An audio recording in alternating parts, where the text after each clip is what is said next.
Now joining me to unpack this further is Temitope Olodo, a preventative terrorism consultant and president of the Africa Security Forum. We're also joined by Dr. Andrew Chi, who is a senior researcher at the Norwegian Institute of International Affairs. Gentlemen, very good evening. Thank you so much for speaking to us. Temitope, if I could maybe start off with you. Now, it would seem that the M23 rebel group is integral to this entire conversation. And yet they weren't part of this meeting that has just taken place. And subsequent to that, they've gone and said that this cessation, if you will, is null and void. Was it strategic to leave them out, or an error of omission, do you think? I think this conversation was meant to be between states, recognized, legitimate nations. And I think that's the reason why they were left out of it. But not only that, Rwanda have always been accused of being, using M23 as a proxy anyway in the attack of Congo.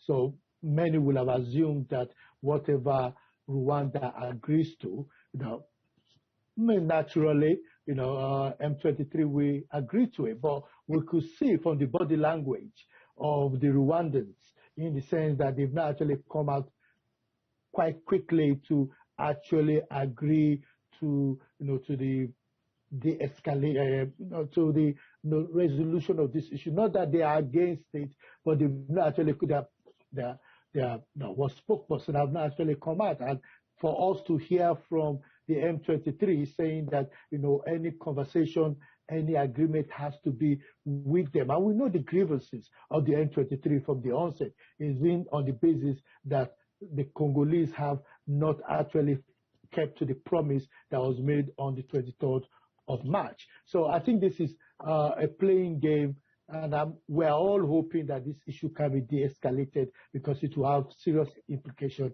for the region as a whole.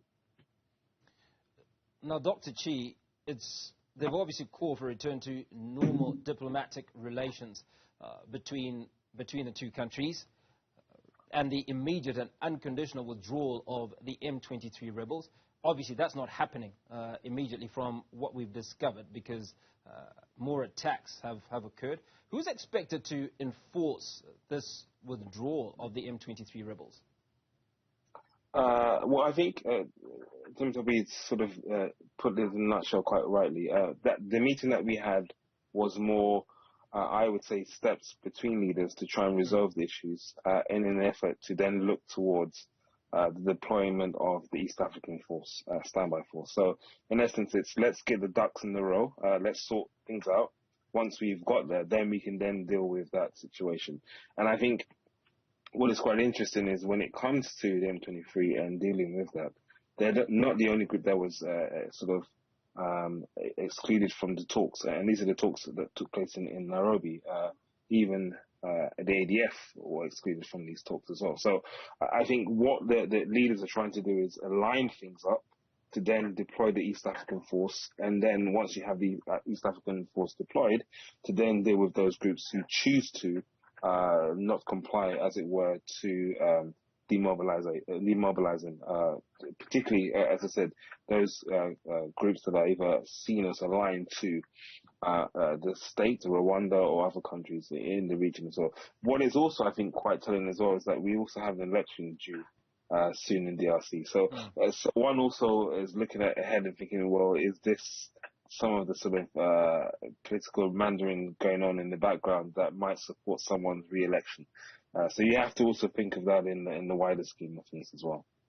So what I'm interested to know is that if the M23, obviously the M23 rebels and any other rebel groups were not a part of this conversation, as you say, it was between two heads of state, and them putting ducks in a row, as you did say. But the issue around now, the East African forces that will be sent to the DRC and hopefully in the next few weeks to quell any possible violence, suggests that there aren't going to be any conversations with the M23 rebels. Are they going to be forced into submission, or are there negotiations likely to take place on the sidelines ahead of the East African forces being sent to the DRC? Well, the negotiations ongoing at the moment. So there were talks facilitated by Kenya, the Kenyan government, in particular, and this is sort of seen as uh, the president's sort of last push before he steps down as well as president. So there are those negotiations, and as I said, the M23 and others well, partly M23 and ADF were not included as part of those talks. So my understanding is DAL and also Codec were seen as actually, well, we need to, as it were, apply force to deal with these groups, in particular the ADF and the M23, because they're seen as a trouble, but also the level of violence that they're displaying on civilians over the last year and a half, 2 years has been quite astonishing. And so there's a interest by all of them, particularly Uganda. It received a terrorist attack on its home soil, that if we don't deal with this, it could explode into something else, more than what we see in Mozambique, but also headed towards what we see in the Sahel. So, in essence, this is what this is about, really. It's political, as I said. There are elections coming up, but it's also seen as a stance to try and deal with something, or curtail something quite quickly. And that's why the AU, the African Union, but also the UN were very quick to support the deployment of the East African Force. Yeah. The concern now is that if, in particular, and this is why Angola's sort of jumped in, is if you have this sort of East African Force deployed and you have these political issues going on, you end up with the previous conflict that we had before, where you have so many players mingling and distorting, but also freezing the conflict, which in essence means that you can't resolve the issues that exist.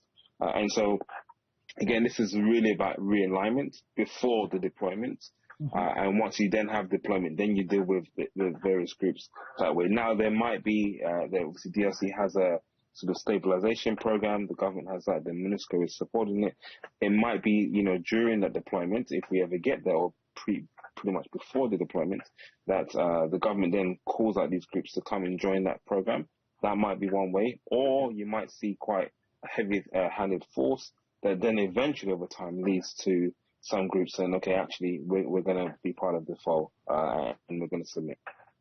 Toby, are we surprised at the ease or the quickness, if you will, to this resolution, in that all of this happened within a single day? I mean, if we go back prior to the tripartite meeting, there was an exchange of sorts where President Tshisekedi actually said that they were potentially on the verge of war if Rwanda did not cooperate. Now, within moments of sitting down and having those conversations, President Lourenco was able to facilitate some form of agreement.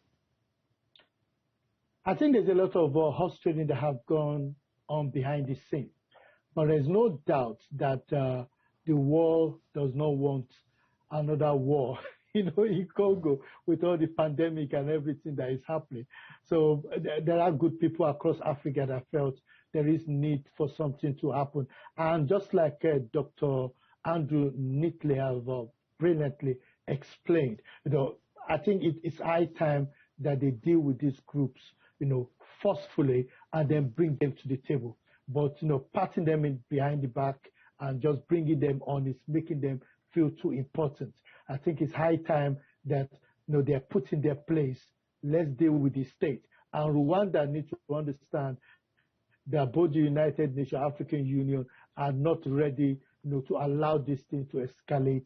And that's the reason why, bringing this, this unity of purpose for the Eastern Force that intend to go in is important. And I think it's important to understand that how the M3 has organically grown from saying they're prosecuting, going after those that were involved in the 1994, genocide, to now going after minerals, in the East, in the Congo. This is messy, and there is need to now put an end to this and ensure peace and tranquility within the Eastern and Central, region of Africa.